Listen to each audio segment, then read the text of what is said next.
is that you have the ability to craft your future. So for me, the challenge was shifting my mindset from one of an employee to one of an entrepreneur. Thinking the way that you described, actually I'm making an investment for my future. So that when I did make the leap, it wasn't like I was doing it. Simon Alexander Ong is a renowned personal development entrepreneur, coach, and public speaker. He began his career in the financial services industry, working in investment banking, none other than Lehman Brothers. Former banker, I started my first career in the financial services industry at probably the worst possible time, the middle of 2007, a year before the global financial crisis swept across the planet. The company I started my career with was Lehman Brothers. Driven by a desire to create meaningful change and help others unlock their potential, Simon transitioned to personal development and coaching. This shift was inspired by his understanding of the power of energy and the importance of personal growth. Known for his ability to inspire and empower others, Simon specializes in transforming lives through energy management, a topic he explores in his book, Energize. If you're energy rich, even if you're time poor, you're going to get far more done. I would hear some of my colleagues, one day when this happens, I'm going to make the jump. One day when I get this promotion, then I'm going to do this. Yeah. Well, no, life is happening now. You know, we only have one life. Visualize in years, plan in months, execute in days. For you to see your future as possible, you have to believe it is possible. Let's imagine you're now earning more than him. Then what? True wealth is your ability to choose how you spend your time. Yeah. So my measurement of wealth is that you can tell how wealthy someone is by looking at their calendar. If you enjoy your work, it's never about work-life balance because work is who you are. Now, if you enjoy what you do, it's not about work-life balance, it's about work-rest balance.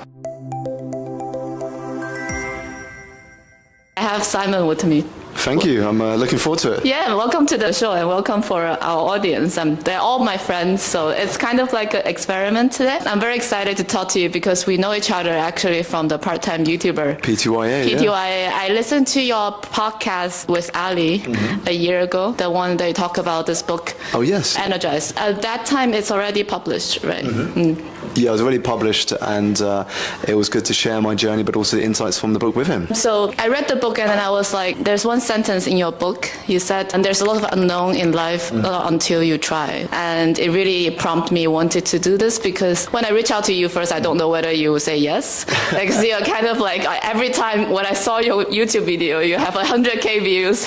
And then when you said yes, I was like, oh, maybe I can do this as an experiment. So thank you so much for doing that. My pleasure. You never know until you ask, right? Yes. That's the thing that I learned a lot more these days, especially on this escape 9-to-5 journey.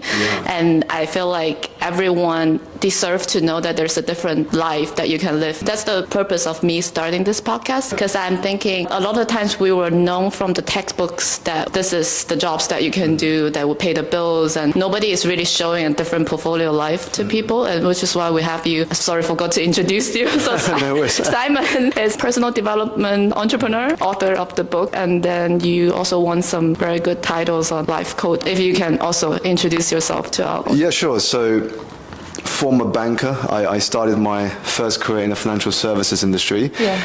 At probably the worst possible time, the middle of 2007, a year before the global financial crisis swept across the planet. And just to make things a little interesting, the company I started my career with was Lehman Brothers, which fell into administration 14 months after I joined. Nothing that I had anticipated when I began my career in that sector. Even though it was challenging at the time, for me, in hindsight, it was a beautiful blessing in disguise because it kick-started the journey to where I am today. It made me ask myself what success meant, what I wanted to get out of life, and whether this was something I wanted to do long-term. And that got me looking outside of my bubble. Up until that point, all I knew was finance. I would spend most of my working hours sort of around people in finance, socializing with people in my industry, but I didn't know what else was out there. And so it challenged me to read different books, go to seminars, watch videos, learn from other people, just doing something different to what I was doing. And so over 10 years, I quit the financial industry. I started, I guess, a side hustle first, which morphed into coaching, and then coaching then led to speaking, to writing, and to all of the stuff that I get to do now. Oh, that's great, because I follow a similar path, but so I have just left the financial industry. I am trying to do my own thing, still in the financial industry, but not in the traditional sense. So we usually start the podcast as Two Truths and a Lie with a twist. Your escape 9 to 5, Two Truths and a Lie. If you can tell us 3 statements, we'll guess which one is the lie. Sure, 3 statements. The first statement, I failed my second year of university. The second statement, I played chess at a national level. And the third statement, I learned close-up magic. Oh. Guess? So we're guessing which one is the lie, right? Yeah. Show of hands. Number 1 is the lie. I feel like the second one. Second one. Second. Okay. Second one is the lie. Second one. Did you play chess at all? No. I So played you do chess as a close-up hobby. magic. Can you do it now? So I need a deck of cards, but for a couple of years when I was a teenager, I remember watching on television David Blaine, Paul Zenon, and Darren Brown doing their shows. Yeah. And I would record them, rewind them again and again to try and understand how they did the tricks. Myself and my brother, we deciphered quite a few of the tricks, and we said, actually, why don't we buy some cards and go to school and practice on our friends? And this was before social media and YouTube and all of this stuff that was going around school playgrounds. And so for the children at our school, they saw this as crazy entertainment. How did he do this? How did he do that? I want to learn as well. So for a few years, I learned close-up magic in my late teens, but I found that it wasn't the magic that was most important, but it was the skills I got from it, because it forces you to be confident in front of people. And also the packaging of a magic trick is not the trick itself, because the trick itself is quite easy to learn. It's the presentation. It's how you package the trick. That's where the magic lies. And so again, with the work I do in public speaking, it shows me the importance of how you communicate something rather than what you communicate. Yes. I was going to ask, it must have led something to eventually you left the traditional job, because that's the original entrepreneurial thing that you need to do. We have an interactive session. So if one of the audience can pick a sentence from a book, just open a page.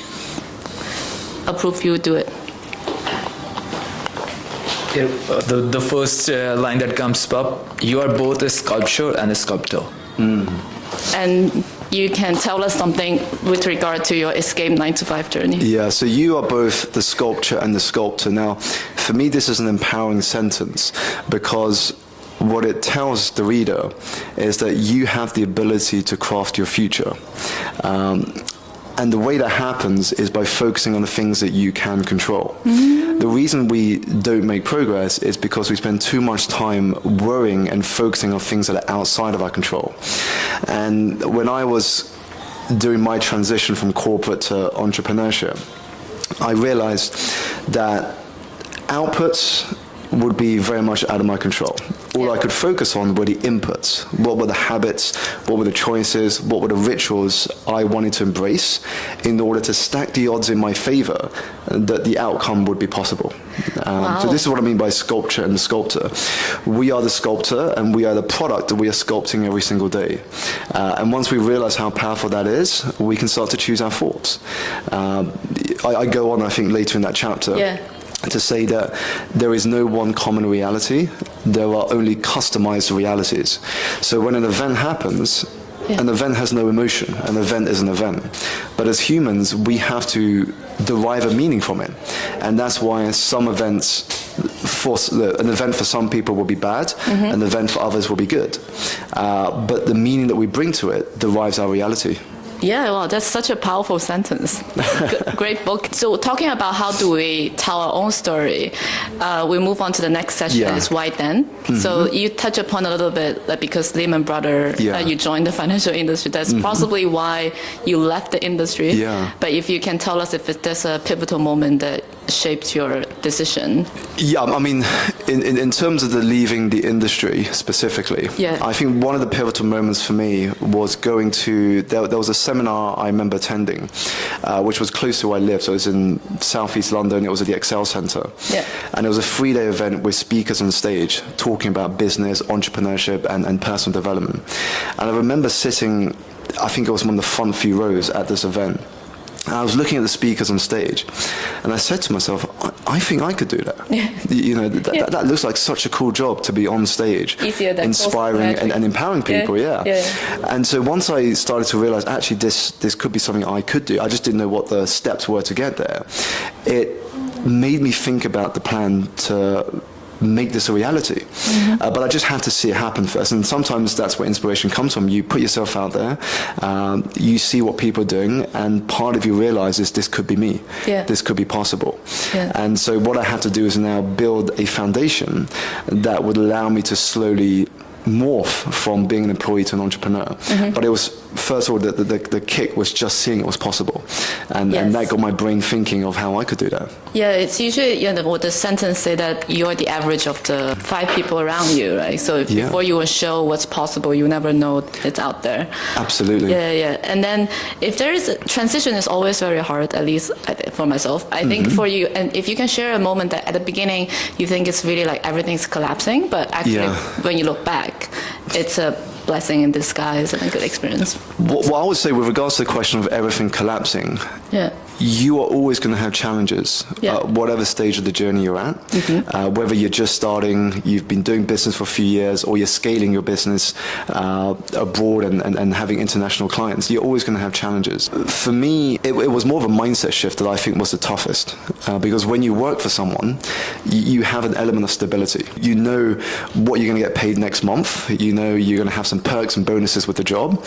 But the moment you start working for yourself, nothing is guaranteed. Especially at the beginning, you don't know month to month what you're going to get paid, where your clients are going to come from, and all of it rests on you.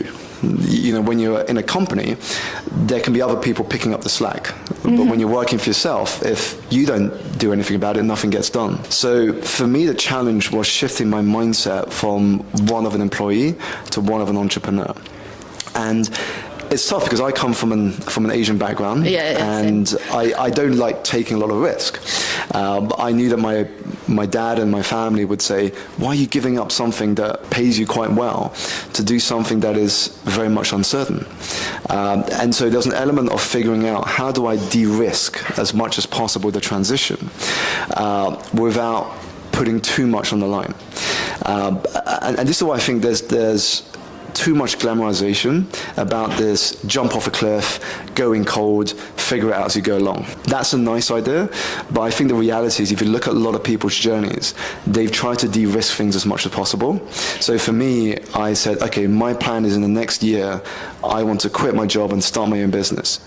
Well, if I know that timeline is a year, the next question is, well, what would make that as easy as possible? In case, for example, the first 2 years I get zero income. Well, the first thing is start treating my income from my job as capital. Imagine my company is like an investor. And the salary paycheck I get every month and the bonus I get, it's capital to help fund my dream. That suddenly shifted how I spent my money. Do I just go and splash it on material goods and holidays, or do I actually put a lot more of it aside in anticipation for this transition? So I had to put a lot of these things into place so that when I did make the leap, it wasn't like I was doing it blind or cold. There were some things that were put in place that made that transition a lot easier. Again, stacking the odds in my favor that the outcome would be as easy as possible, knowing at the same time I couldn't control what the outcome would be. Wow, that's a powerful mindset shift, I would say. Treating everything as a capital, because now because I'm also Asian background. You do banker, lawyer, doctor. That's all choices you have. And every day I look at my bank account, it's like lower and lower there. But if I think in the way that you described, actually I'm making an investment for my future. Because in coaching, there's this model called be, do, have. And too many of us start with have. So we look at our goals and we say, in life, I want to have a nice house, I want to have a big car, I want to have a job that I enjoy.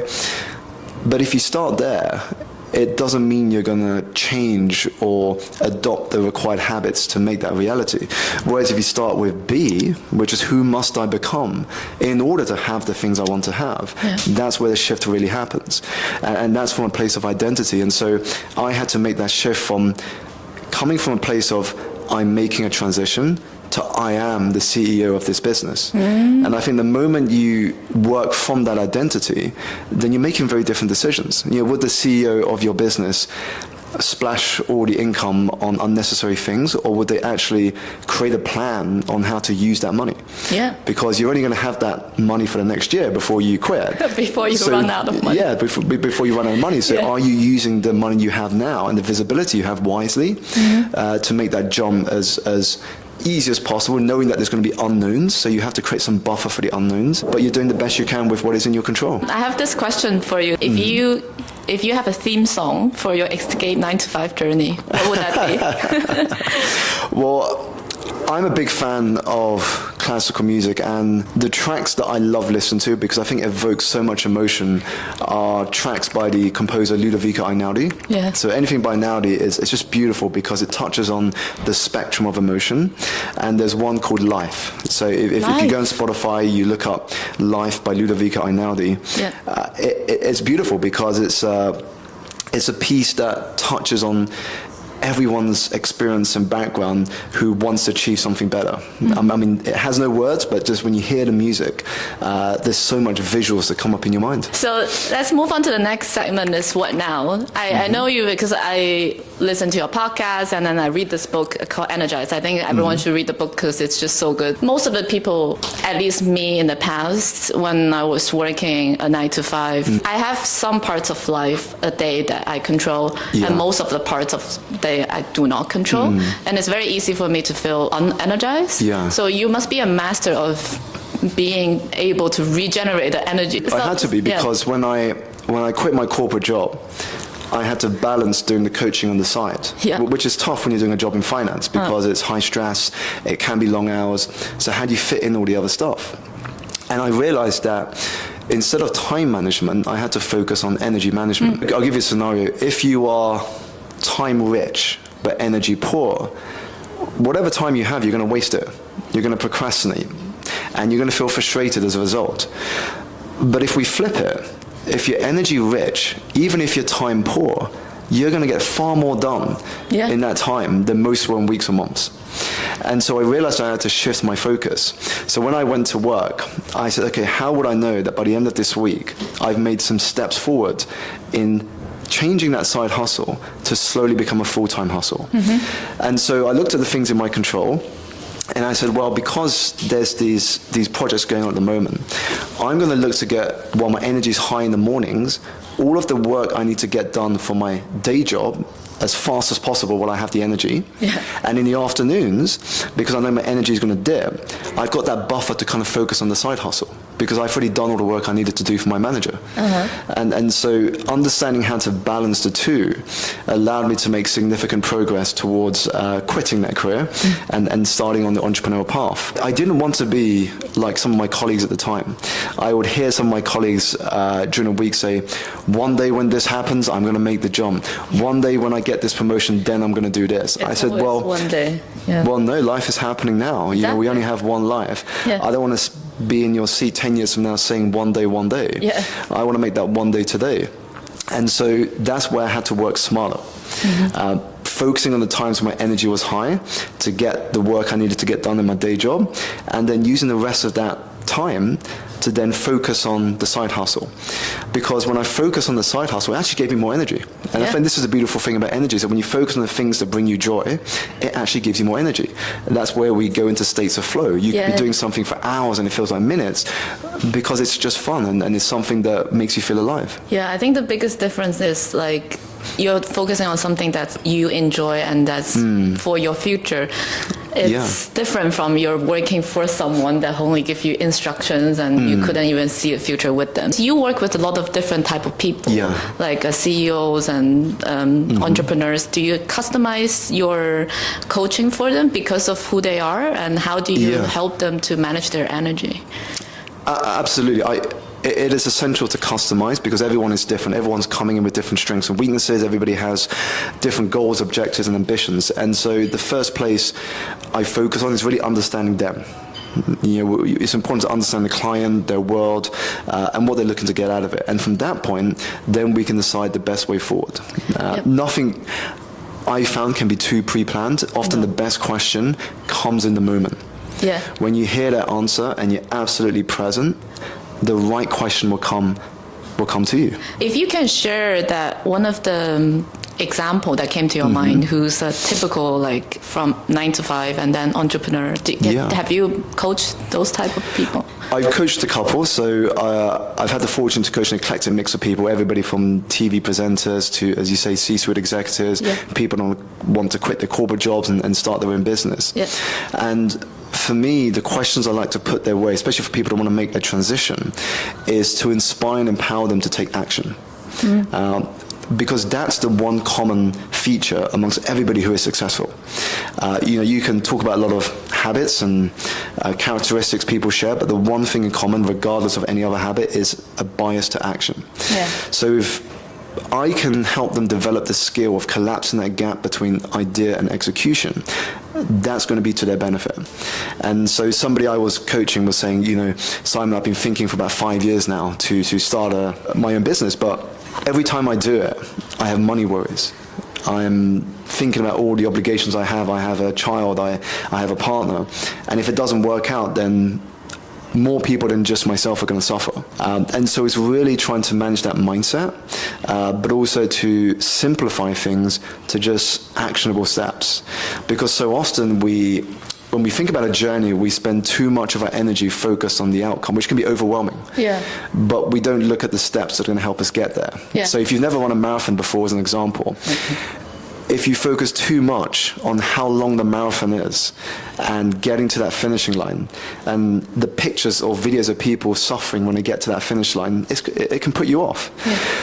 But the thing is, now, thinking about the marathon, you are in no condition to run it yet. Yeah. What you've got to focus on is, again, that be, do, have. Who must you become to be able to finish the marathon? So then you start looking at your rituals, your habits, your choices. Great, I've got to start changing up my diet. I've got to start running on a regular basis. Now these are things that you can control. These are the actionable steps.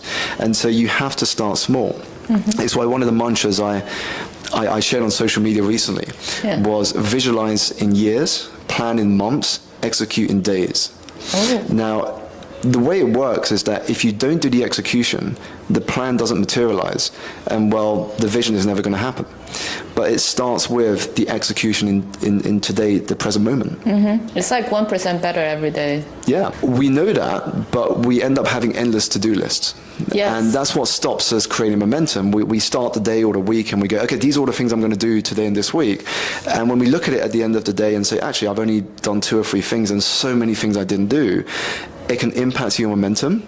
Yeah. And so I always say start with the smallest actionable step. In startup world, they call this MVP, which stands for minimum viable product. Yeah. I like to think of it as MVA, which is minimum viable action. What's the minimum viable action you can take that will move you just a little more forward in your journey? And if you just start with 1 thing a day, by the end of the week, that's 7 things. In a year, that's 365 steps forward. I mean, that's huge progress. But you're not putting that pressure on yourself. You're just saying 1 thing. Any one of us can do 1 thing a day. And the reality is, there'll be some days where you can do more. Exactly. Now, if you do more, then that's a bonus. But you're not hostage to having to do more. Do you have a tip for anyone to put the most useful MVA for anyone? Well, the most useful MVA will be different for each of us. Yes, of course. Again, because we're at different stages of the journey. My key thought when it comes to MVA, it has to be something that by the end of the day, you can look back and feel happy that it was a productive day. That's the key thing. And because the MVA will be different for each of us, but the main thing is you can look back and say, I'm so glad I did that today. So it's like kind of like a highlight of the to-do list. Yeah, it forces you to prioritize. Yeah. Because if you're not prioritizing, then everything suddenly becomes a priority. Yeah. And you get dragged in different directions. And the downside of that is your energy gets diluted. Mm-hmm. You can't make progress if you're trying to do 6 or 7 things at once. You're only giving a little bit of yourself to each thing. So by reducing it to 1, you're forcing your mind to prioritize. What is the most important action that I can take today? Yeah, the adventure of the day. I'll ask audience to pick a sentence again, Sarah. To cultivate more gratitude, here's a fun challenge for you, an activity that I call creating your own GPA, gratitude photo album. In essence, taking that word gratitude there, I'm a believer that happiness begins with gratitude. Yes. We can get caught up in the journey by looking at how far we have to go while forgetting how far we have come. And a gratitude photo album for me is a very easy way for us to collect those moments of gratitude. Because not all of us will have the time to sit down and do a gratitude journal and write down all the things we're grateful for. But we have our phone on us all the time. And so taking out our phone, taking a photo or video, something that we can be grateful for, putting that into an album that when we go through periods where we feel a little low or we don't feel energized, we can just open that album and remind ourselves of all the things that we can be grateful for. So that for me is an easy activity any of us can do. In the past few years, I've become way happier because my benchmark happiness is not very happy. But since I started doing YouTube, it's kind of like edited my life. I only capture the best memories. And when I look back to all of my YouTube videos, even though nobody's watching it, but I enjoy watching it. So like when I look back my travel in like Europe and go to a restaurant or have conversations like this, my number one rule is if I want to watch it when I'm down at work or not happy, I look back to those memories like, yeah, she's happy. So and that's how all of this starts. That's how Yeah. content starts, is creating for an audience of one for you. Because if you enjoy what you've put out there, if you think you've done a good job, chances are there'll be other people that resonate as well. And that's the main thing, because if you're trying to copy someone else or follow someone else's style, then that's going to change over time. You're always hostage to what other people are doing. I also think it's a powerful thing for us to be more mindful about what is the best moments in life. Yeah. Because it completely changed my perspective in life. I was like, I'm lucky that I can go to this place. I'm happy that I have this memory, that kind of stuff. So let's move on to the next segment, is what next for you? You have this book. Do you have another book? So I'm actually in the process at the moment of brainstorming a second book. So we've got a rough working title and direction for it. So we're now in the process of putting together a proposal and sample chapters for it. So I'm spending the next month to pull that together. I'm really excited about it because it's around some newer stuff I'm sharing that I've been talking about on the speaking circuit at companies and conferences. So I'm excited by that. And in September, we have the Energized Dinner Experience. Oh, yes. Which is an experiment, but I'm hoping people will enjoy it. It's something that I don't think has been done before. Taking a self-help book, mixing it with food, and creating a 6-course dinner experience in which each plate of food is inspired by a message from the book. So 2 nights, 18 seats. I think it's sold out now, but I'm hoping the guests are going to leave with incredible memories of a culinary journey like no other. Speaking of the future, do you have a go-to magic trick to trick your brain into, is it visualization, or how do you visualize that future and help yourself to get there? Sure. Well, I think one of the most powerful ways to access your future now, and because the thing is, for you to see your future as possible, you have to believe it is possible. And for many of us, it can be difficult if you are way behind in the journey of getting there. So one of the fastest ways to adjust your mindset to make you feel like that's possible is something I show in a book called a real-life vision board. So a typical vision board is 2-dimensional. So, you put a white bit of paper on your wall, you put up all these great images of where you want to be in life. But imagine you can take that and immerse yourself in it now. So a real-life vision board could be, let's say you want to drive a top-of-the-range Tesla vehicle. Well, you can book a test drive at your local Tesla dealership. If you want to stay in a nice flat overlooking the sea or a park, you can go into Airbnb and book a night to give your body and mind that exposure. Immersive experience. There you go. You're doing an immersive experience. And so what's happening is you're showing, even though it's not happened for real yet, you're showing your body and mind, your subconscious, that it is possible. This is what it feels like. And what happens is it activates your motivation, activates your inspiration. You feel energized to start making it happen. And so that's one of the ways you can trick your mind, is by living that vision board now, but in short doses. In a short dose, just to show you what could be. Yeah, to trigger your mind to transform your identity instead. I can actually have that experience. Matt, do you want to pick a sentence? You must be comfortable with the idea of enjoying a wealthy life. What this brings to mind is, in the early part of my entrepreneur journey, I remember doing this workshop. There was about 100, 150 aspiring entrepreneurs in the room. And I was using a flip chart, and I said to the room, what do you think about in terms of adjectives if I say rich people? And so people would just shout out adjectives as I was going around the room. So things such as lucky, fortunate, greedy, lots of different adjectives around the room. And I split them into two columns. There were adjectives that were positive, and there were adjectives that were negative. And then once I finished that, I moved on to my second question. I go, okay, looking at what we have now in the flip chart, how many of you want to be rich? Now, of course, everybody wants to be rich, so their hands go up. And I said, do you notice there's a bit of a disconnection here?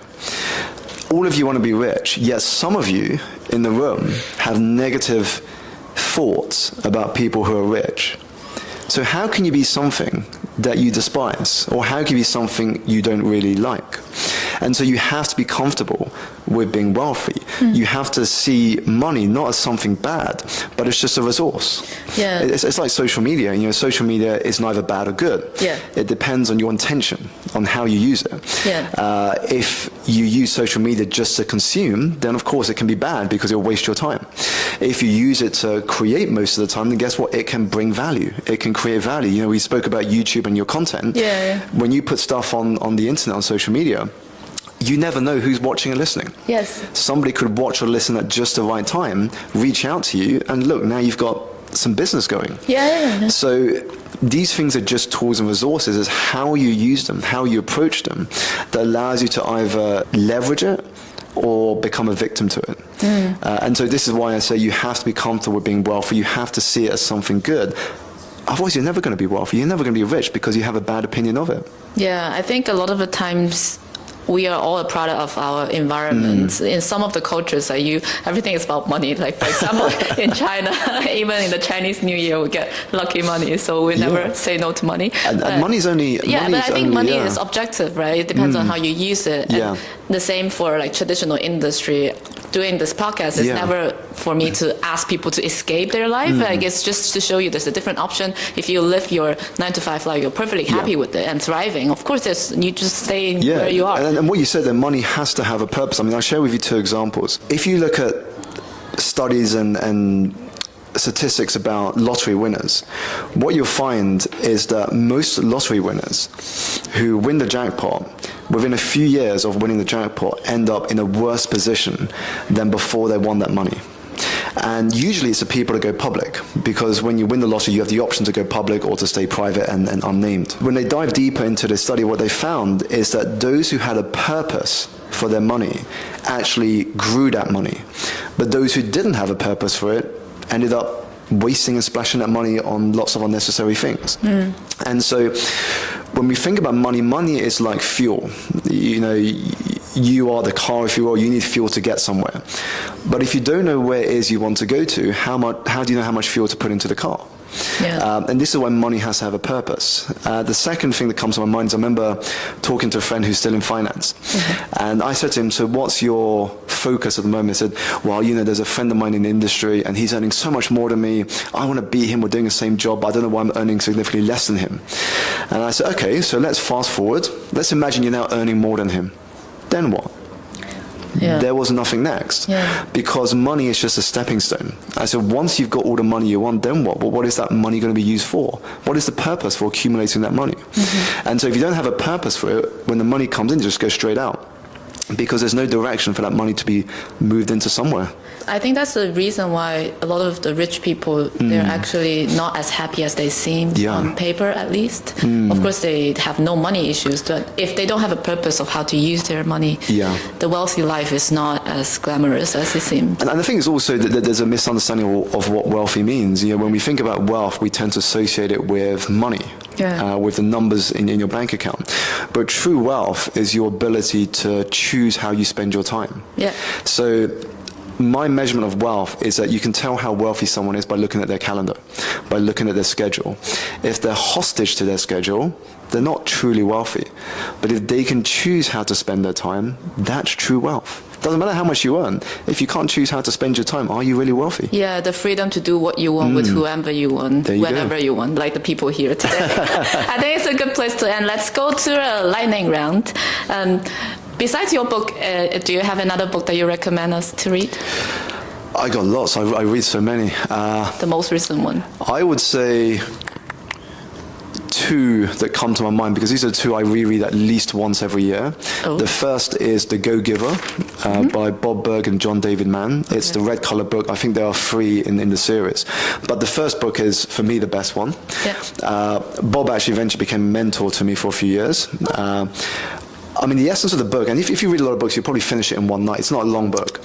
But the essence of the book is that the secret to success is giving. And what this means is that your value is defined by how much more you have given to the world than you have taken from it. And that transformed the way I do my business. Because when I started, it wasn't just about, okay, I'm only going to do this if you pay me to do this. For me, it was how could I approach everything from the point of being a person of value? Yes. And that really helped me in a lot of ways. You know, one of the questions I was recently asked was, how did you get Marie Forleo's endorsement for the book? Yeah. And Marie Forleo for me was a great inspiration when I started my coaching. And that literally happened when I went to a Marie Forleo book launch for about 65, 70 people. And as you can imagine, everybody went up to Marie to get their book signed at the end. And I thought, I might be waiting a long time. I might not even get to speak to her. So I ended up just connecting with the people in the front row. And I met someone who had very loud clothing, wild hair, and fascinating conversation, and it turned out that this guy was Marie Forleo's hairstylist. And so I said to him, how long are you and the team going to be in London? Because they're from America. And he told me, we're here for the week, we're promoting the book, we're going to be on radio shows, television, doing a lot of podcast interviews. I said, well, let's connect on Instagram, and I'll send you a list of restaurants and bars you and the team should check out, just in case you have time. Yeah. And I was like, amazing, let's do it. And I sent him a list, and he let me know that they went to 2 of those recommendations. Yeah. And we kept in touch over the years. And I remember when we were doing the book, it was about a week before we had to send off the book to print.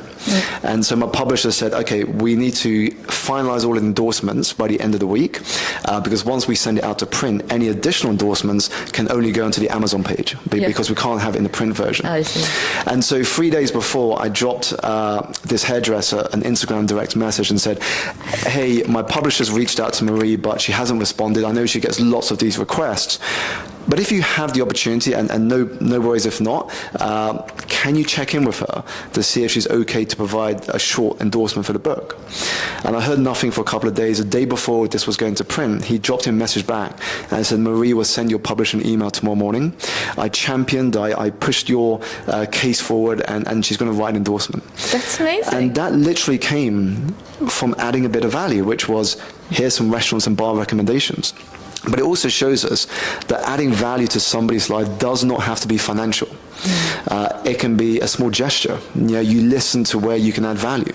It could be gifting someone a book, connecting somebody to an opportunity, or just sharing your knowledge of a city that somebody happens to be in at the moment. So that's the first book recommendation. And the second book recommendation is The Third Door by Alex Banayan. I was going to say that because this is exactly the third door. Yeah. So the second recommendation is The Third Door by Alex Banayan, and the essence of the book, and I'll share an example of how I've applied it to my life, is that when you go to a nightclub, there are 2 doors. The first door is the main entrance. That's where 99% of people will enter. So, you know, you go with your friends, you hope you make it past the bouncer, and then you get into the club. The second door is the VIP entrance. That's the red carpet for influencers, VIPs, and special guests. But there is always a third door if you're willing to create one. So that could be simply the fact you may know, say, the cleaning team, and they have a spare key that gets you in the site. Yeah. Or you have a mutual friend with a manager, and so you bypass both queues and you get your own table inside the club. And so we have the ability to create third doors if we're open to thinking in creative ways. Yeah, there's always a way. There's always a way. And so that's why, for me, I'm always trying to think in a different way. Like, here's where I am, here's what I would like to do. For most people, it takes them I don't know, these many months or years. How can I do that in half that time? How can I accelerate that journey? Either by creating a third door, or as I would like to sometimes say, creating my own wormhole, which is an analogy I came across when I saw the film Interstellar. I don't know if you've seen the film Interstellar by Christopher Nolan. So there's a scene where one of Matthew McConaughey's colleagues is explaining what a wormhole is. So he gets out a piece of paper and he draws a dot at the top of the paper and a dot at the bottom. And he says, for us to go from this point to here, I would draw a straight line down the middle of this page.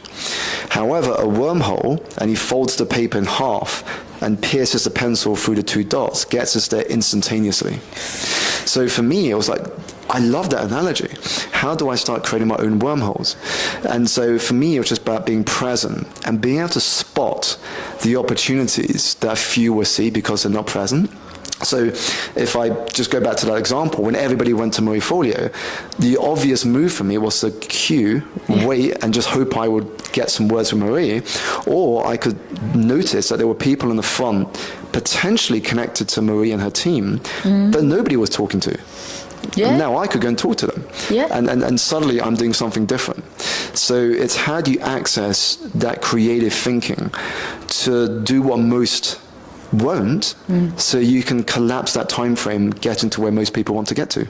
Yeah, exactly. I think a lot of the times, I love that book. I started reading that book this year. I was like, this is the #1 entrepreneurship book everyone should read, because a lot of times it's also who are you surrounding yourself with. Yeah. I went to this Ali's event at the beginning of this year. Everyone is surrounding him, Sahil Bloom. Yeah. And then I end up talking to Robin, who's on the call now. And then Robin was like, this is, he knows Ali. And then I end up like talking to people, and then Ali show up and he checked out my YouTube channel. He's like, oh, you've been to this restaurant? I was like, yes, do you need a restaurant recommendation? He's like, yes, send it to me. And we end up being as Instagram friends. And then I think that one thing leads to another. I enjoyed it. I didn't like calculate all of those. You couldn't, but it's just because of all of the previous step, and then the willingness to be a little bit more present that gave me all of those. But I think this also shows that when we look at business, whatever business you're in, product or service, online or offline, ultimately the examples we're sharing is it all comes down to people. Yes, yes. It's all about people. It's the value you're giving, it's the relationships you're making, and the partnerships that you may end up collaborating on. It's all about people. But I think it's too good to go for another lightning round question. I do want to know this one. What's your favorite spot for work and for vacation? It's interesting because I think of both as the same now. Yeah. So I try and blend the two. So for example, I just got back from Asia 2 days ago. Singapore. Singapore and Bali. So I went to Singapore because I was doing some book promotion there, and I was doing some interviews and talks in Singapore. But because I was going that far, I thought, well, I'd bring my wife and daughter along as well. And then after that, we can go Bali and just disconnect for a week. So for me, I kind of blend the two together. And this is associated with another conversation I had recently, because we were talking about work-life balance. And I jokingly said that if you enjoy your work, it's never about work-life balance, because work is who you are. Yeah. I mean, I'm sure Richard Branson doesn't worry about work-life balance because he loves scaling businesses, right? Yeah. And I jokingly said that work-life balance is mainly for people who hate what they do for work, because then they want to escape and enjoy life, right? Now, if you enjoy what you do, it's not about work-life balance, it's about work-rest balance. So you have to understand that work and rest are partners of the same team. So if you work to the exclusion of rest, you're going to burn out, no question. You're not going to be able to sustain that level of energy. And if you rest to the exclusion of work, nothing gets done. So there has to be a balance between work and rest. And if you look at the people that do well, they understand that. Athletes, we got the Olympic Games going on at the moment. Yeah. If you look at a lot of the interviews, they all talk about the importance of rest in the build-up to the main event. Yeah. And so for me, I don't separate between work and holiday. For me, it's both the same, because I love my work so much. Even when I get invited to, say, Dubai to talk at an event, it feels like a holiday to me. It's a working holiday. It's like a working holiday. It's the same thing for me. I go to all the places for conferences now. Yeah. But I mean, just going back to the question, I would say Singapore and Dubai right now. Just because whenever I go to Singapore and Dubai, it feels like I'm traveling to the future. It's so efficient. Yes. The user experience of how the city is built is just incredible. And I think there's so much we can learn from how they've gone about urbanization. Yeah. I also was in Singapore in May. I shared that experience. We have a closing tradition that you are going to answer a question from a previous guest. Yeah. I think you touch upon it a little bit. So this is from Dr. Meg J. She's a famous clinical psychologist. She worked with 20-something years old for 25 years. And then her question is, if you can imagine your life going well, what does that look like? And what does it mean you need to be doing about it? I think you touch upon it. Yeah, I would say simply put, if I imagine my life going well, it goes back to what I said earlier about the wealth of choosing how you spend your time. And for me, my life going well is being able to enjoy seeing the development of my child or children if we have more children, but also still being able to inspire and empower people through my work. So if I can get that balance right, that for me is a well-lived life. Wow, amazing. We have a question from the people who dial in. Robin, do you want to ask a question? There was something which pops into your book, which actually I think you just touched on then, Simon, about are you interested in something or are you committed to it? And I think for me that's the telling point of an entrepreneur who loves their business and what they're getting out of their life. So I'd love it if you could just talk a little bit around that as well. Thank you, Robin. Great question, actually, because when I'm asked as to how some people make crazy progress and some people don't, I always say it begins with whether you are interested in something or committed. And this is actually why most people don't achieve their New Year's resolutions and spend the next year making the same ones they did the previous year. Because when they start making resolutions at the beginning of a year, they're only a list of interests. Yeah, I'm interested to do this. I'm interested to start that idea. The thing is, if you're only interested in something, you haven't actually made a decision. You're 50-50. If it works out, great. If it doesn't, there's always next year. There's always next year's resolution. But when you're committed, what happens is there's a different psychological reaction in the brain, because when you commit to something, you're telling your subconscious, we have made a decision. This is going to happen. We're going to do it. And your language shifts. Yeah, you can even tell if someone is interested or committed. So you just listen to someone's language. If they say to you, this is a year I am going to do this, that's a definitive. It comes from a place of commitment. But if someone says, this year I think I should be doing this, I need to start doing this more, Change the language. It's not going to happen. So you have to commit, which then moves you to a place of action, because once you've made a decision, the next thing is then, how am I going to do it? Who do I need to speak to? Yeah, again, thanks for opening up to this experiment of mine. I hope in the future I'll be able to do more. And do you want to leave a question for the next guest? Yes. I guess the question I would leave for the next guest is, what does a successful life mean for you? What does a successful life mean for you?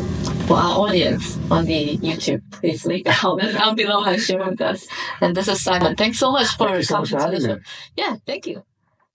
So today I have this Escape 9 to 5 life. And then this one... My name's Khalid.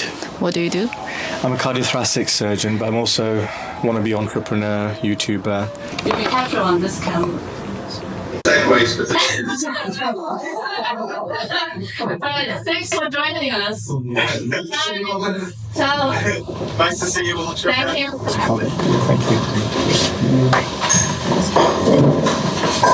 Always happen. Not very costful.